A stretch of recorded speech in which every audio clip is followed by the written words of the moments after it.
It might sound strange, but I can't really make up my mind on what happened. You see, I live in England, and over here we use trains more often. The countries are closer, and we travel in them fairly regularly. There's obviously the tube in London, but if you wanted to travel to other countries, it'll take much longer. Ergo, the sleeper trains, overnight transport. There's nothing luxurious, just a small room with some club cars to keep people modestly entertained until their destination. I hardly used them, only to visit family really, but after last night, I'm not sure I'll ever feel safe traveling. Hell, I may never feel safe again. Movement is not my thing, never was. I envy those of you who can sleep just about anywhere. I spent an hour in my room before I gave up, threw on my day clothes, and headed for the club car. It was empty, of course, so I resigned myself to one of those bar stools facing the wall-mounted table and stared out of the window. Then he showed up. Did you know there are around 20,000 missing person cases conducted yearly by the Scottish government? A voice spoke to me. My gaze broke from the outside trees that whipped by my window. Huh? No, I replied, turning to see the man sitting next to me, his face angled away from me. The train gently rumbled as the wheels glided softly over the tracks. I thought I was alone in that club car. Nothing to comfort me but empty chairs, couches, and bar stools that faced windows which showed an expanse of thick, dark tree lines that passed by in the black of the night. I glanced at him, trying not to stare too long. He had sunglasses perched above his nose, short brunette hair with pale skin, an overcoat draped over his Hawaiian shirt that led down to black slacks, ending with red sneakers. To say he seemed out of place was a bit of an understatement. I turned to face out the window again. He remarked, "That's a lot of bodies." It was an odd conversation to have with a complete stranger.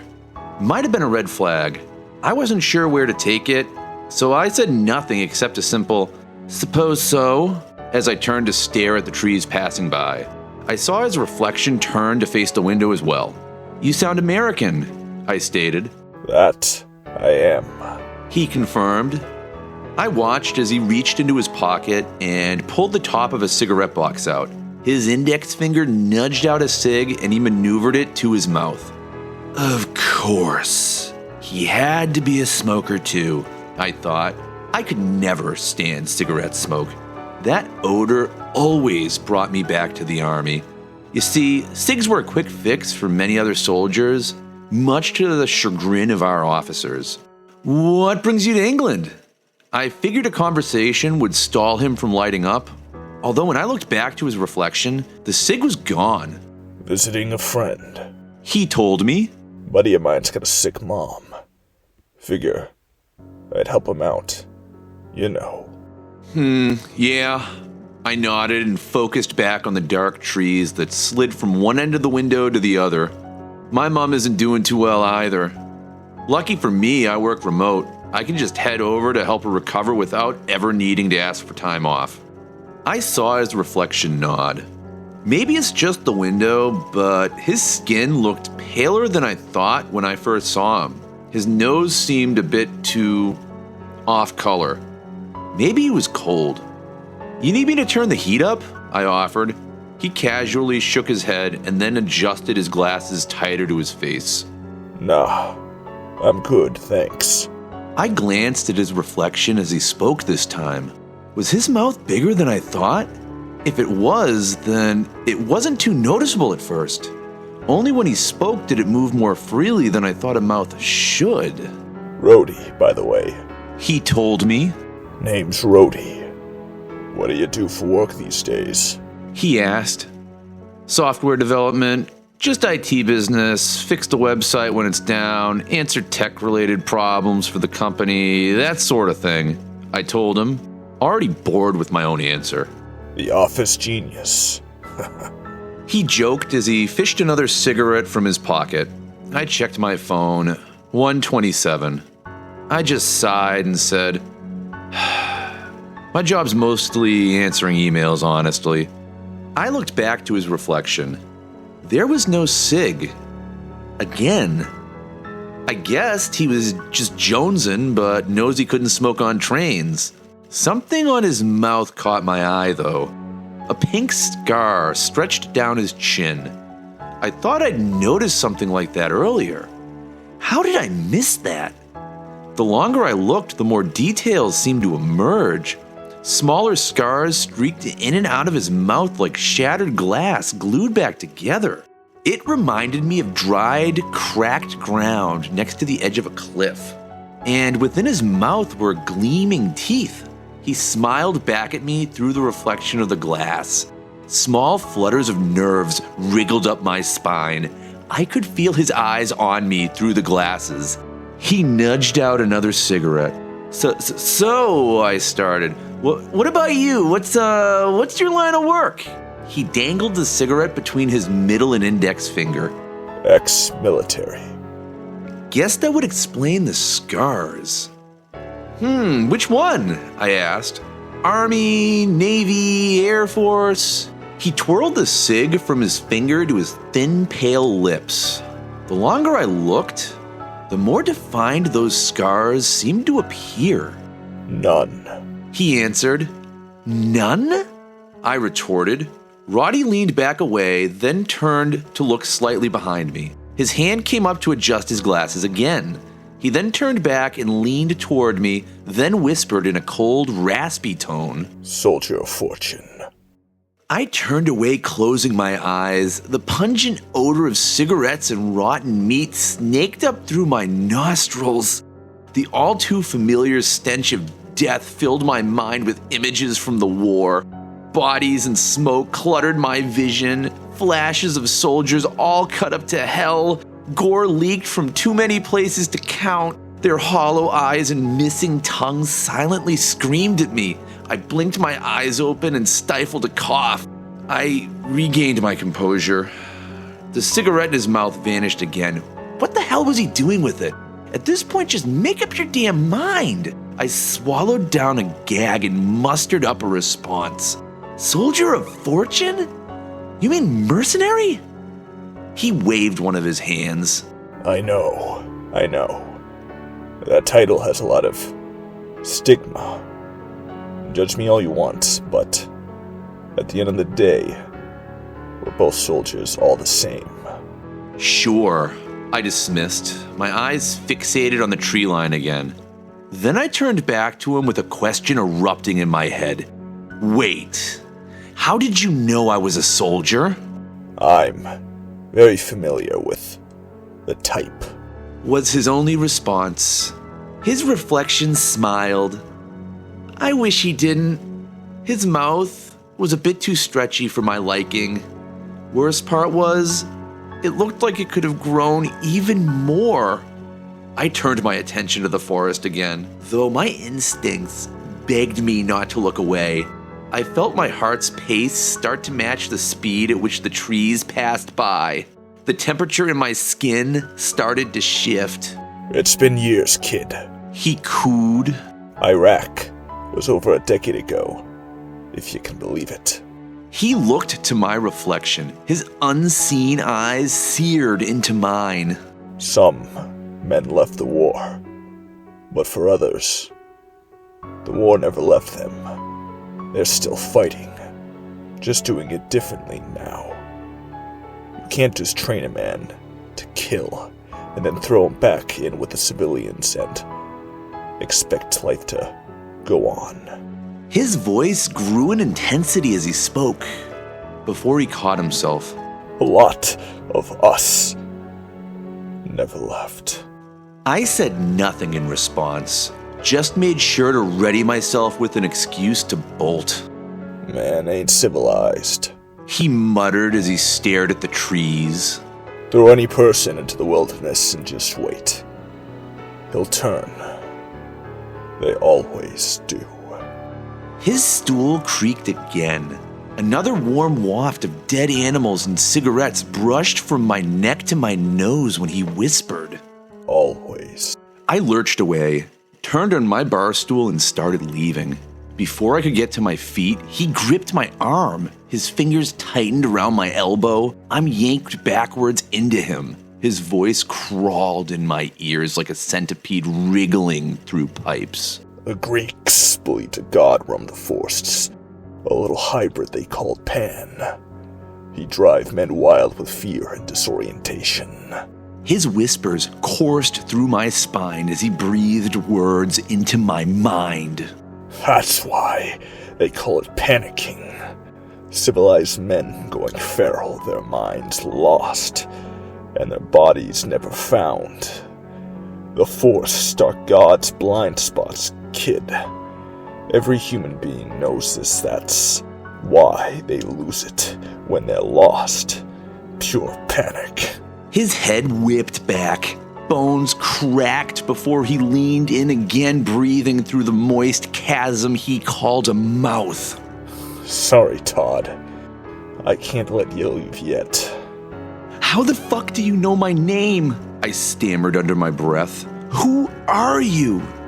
He loosened his grip and sat me back on the bar stool. For the first time, I faced him dead on. His scars cracked across his face like dry rivers in a white desert. His glasses hid his eyes behind dark voids in the lenses. That nose looked too different from his face.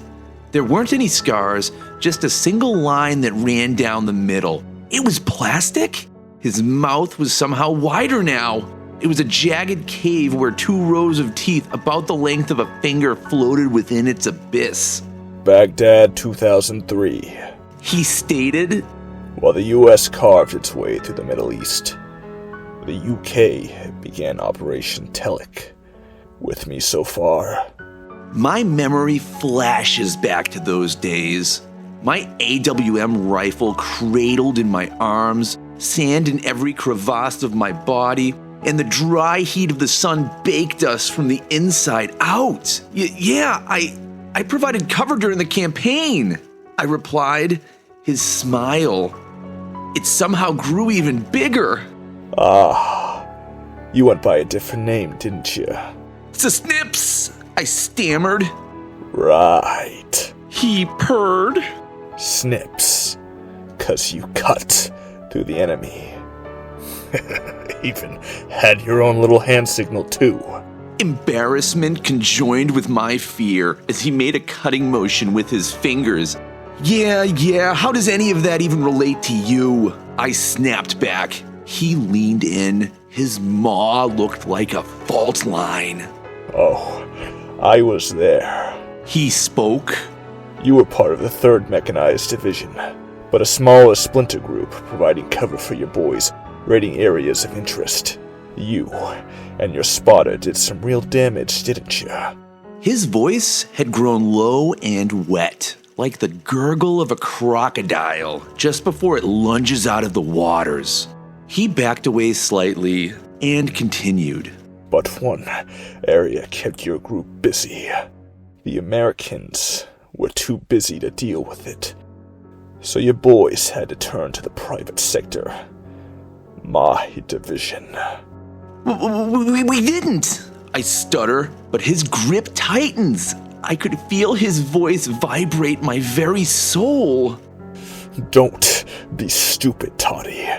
DynCorp, KBR, Blackwater, MPRI, Triple Canopy, all groups in the private sector that your country knowingly paid for security. Then, there was my group. Remember Blacktop? My eyes widened, memories flashed by. At 220 centimeters tall stood a man clad in dark combat gear, topped with a large black motorcycle helmet scuffed with sand and mud. Visions of him carving his way through the streets like a combine harvester through wheat fields. The bodies of Iraqi soldiers left bleeding into the pavement behind him. Civilians caught in the crossfire weren't treated any differently. You were in Blacktop? I whispered under my breath. He spoke satisfied. Granted, I always kept the helmet on so you wouldn't have recognized me. Then again, when you look how I do, It's for the best. But I remember you, Toddy. I needed to get out of that train car. I started aiming for the door again. He yanked me back down. I kicked his legs, which ripped my jacket from his grip. His long arm wrapped around my torso as he spun me, then shoved my body into the cushions of the sofa next to us. He held me down. His vice grip held my wrists. His knees pinned my legs down. His face was mere millimeters from mine. I shouted, "What the fuck is wrong with you?"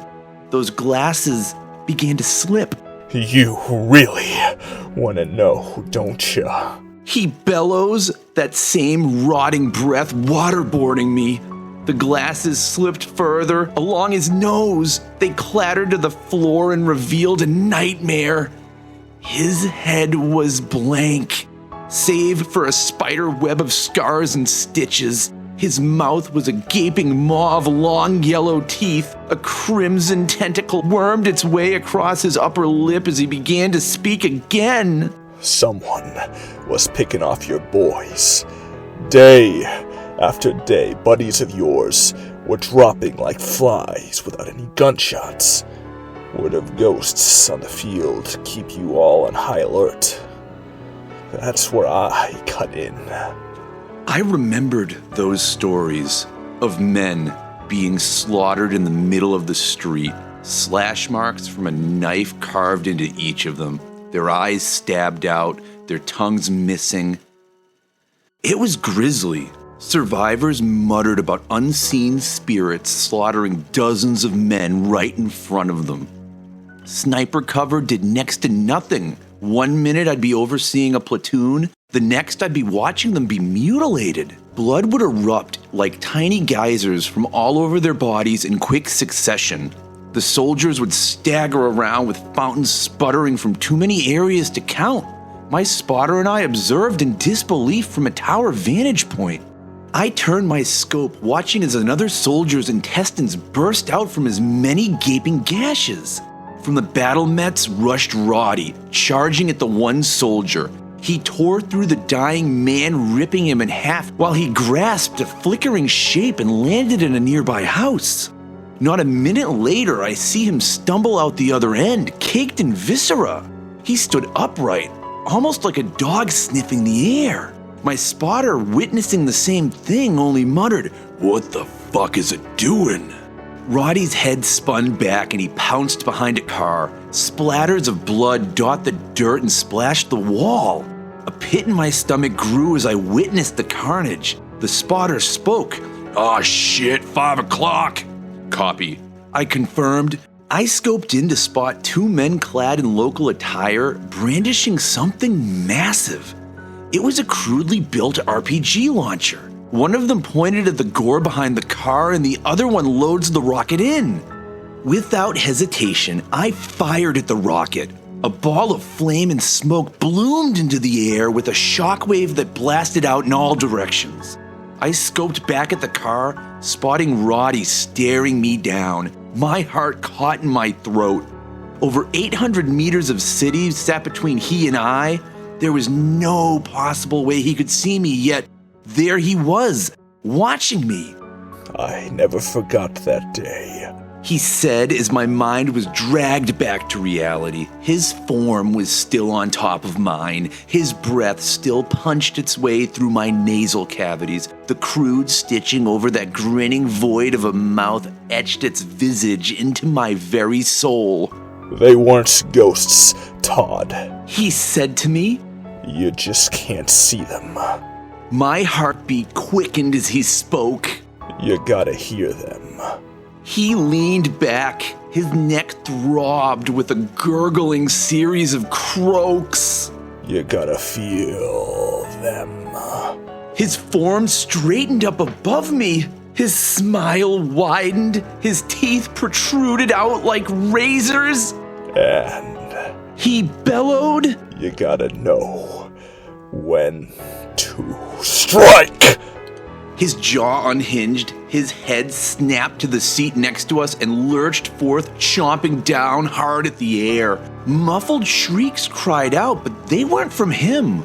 I tumbled to the floor and staggered back as I watched that thing wrangle what looked to be the air itself. Black arms flickered in and out of visibility from behind Roddy's form. I watched as this man, this thing, bit down on a gory mound. Underneath flickered the form of a man clad in a fiber suit roped in wires and harness straps, the arms of which flailed about, clutching a knife that feebly attempted to stab him. Roddy's figure twitched the way a tarantula would as it gripped its prey. His sharp, jolting motions fought against the screaming form of the unseen assailant. The legs spasmed, the arms tensed as Roddy yanked his head up to face the ceiling. A line of dotted gore spattered the wall, floor, and roof. He bobbed his head up and down, which made a disgusting, meaty, wet chewing noise. In a macabre homage to a pelican, he swallowed the head of a man who seemed to phase in and out of sight. He backed off the body as it flickered and slumped to our feet. The knife clattered to the floor. The body glitched in and out of sight before it returned to its once sightless state, only leaving a meaty circle that hovered above a crimson puddle. My breath slowly returned, and I began breathing once more. Sickening gurgles emanated from Roddy as he gazed to the blood that pooled around the floor. The outlines of a shoulder of a man began to form. Like I said, kid. Roddy spoke between belches. Some people never left the war. Those words hung in the air, along with the stench of copper and a growing odor of released bowels from the invisible corpse. The rumble of the train filled the heavy silence. It was the only sound for a while. Roddy fished a cigarette out and gestured it to me. I just wordlessly shook my head no. He shrugged, then opened his crimson lips as his tongue shot out and snatched the cig into the abyss of his jaws. I swallowed to prevent myself from dry heaving. Think it's best you call it a night. Hey, Todd. He helped me to my feet. Go on, he said. You've seen enough. All I could muster was a quiet, yeah. The last thing I remember was entering my cabin and taking extra time to check for any other unseen beings. The next morning, I didn't eat. I didn't bathe. Hell, I don't think I even blinked. The club car was empty, as if it never happened. No doubt he threw what was left of the body out into the tree line. It was God's blind spot after all. Nature would do the work for him. I saw Roddy on the train through the window as I departed. That same smile perched on his lips along with that plastic nose and sunglasses. The train left, and he with it. I should have asked so many more questions. Like, how did he find me? Who was that invisible man? Was that man here for me or Roddy? Are there still more of them? How did Iraqi soldiers get that tech back in '03? I know I should have asked him, but on some level, I don't think it's my place to know. What even was Roddy? A demon? A spirit? An experiment? Some kind of war-scarred cannibal? Was he even human? Could what he did that night be considered cannibalism? He looked human, at least human enough anyways. Whatever he was, he might have saved my life. I have to give him that. I guess that makes us even now. I never did get a chance to say thank you, though. Hopefully, I never will. Wow. Now, that story was an absolute blast to read. I hope you guys enjoyed hearing it as much as I enjoyed telling it. So, Roddy, amazing. He really gave me Leviathan vibes, like the bad guys from Supernatural, in the way that he was described and in the way that he ate.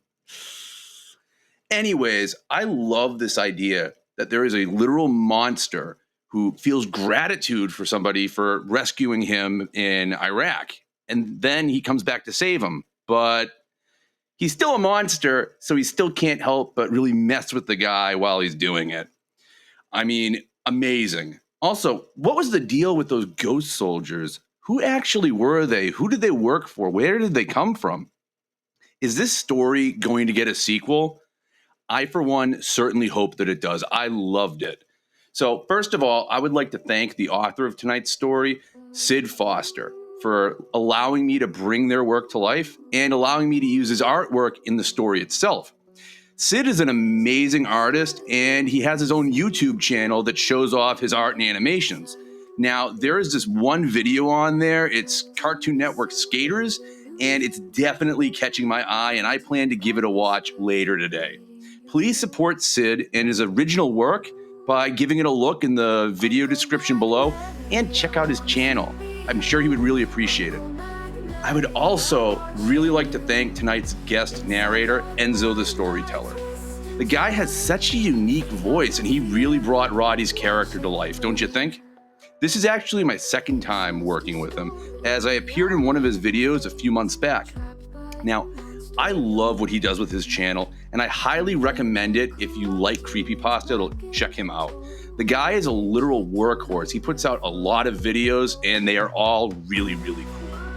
So anyways, I hope to hear from you guys in the comments section, and if you liked what you heard, why don't you just give the video a like and subscribe to the channel? You know, it's been an amazing ride so far, even if I am losing lights right now, and I hope that you guys join me on this journey as we keep moving forward. All right, everybody, it's Friday afternoon. Have a great weekend. Peace. Distorted, reality fades, trapped by the monster your mind has made. An angel corrupted, wings blackened and torn, a digital nightmare forever reborn.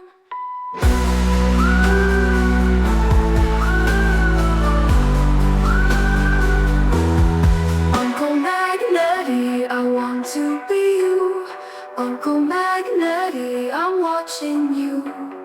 Inside your mind I twist and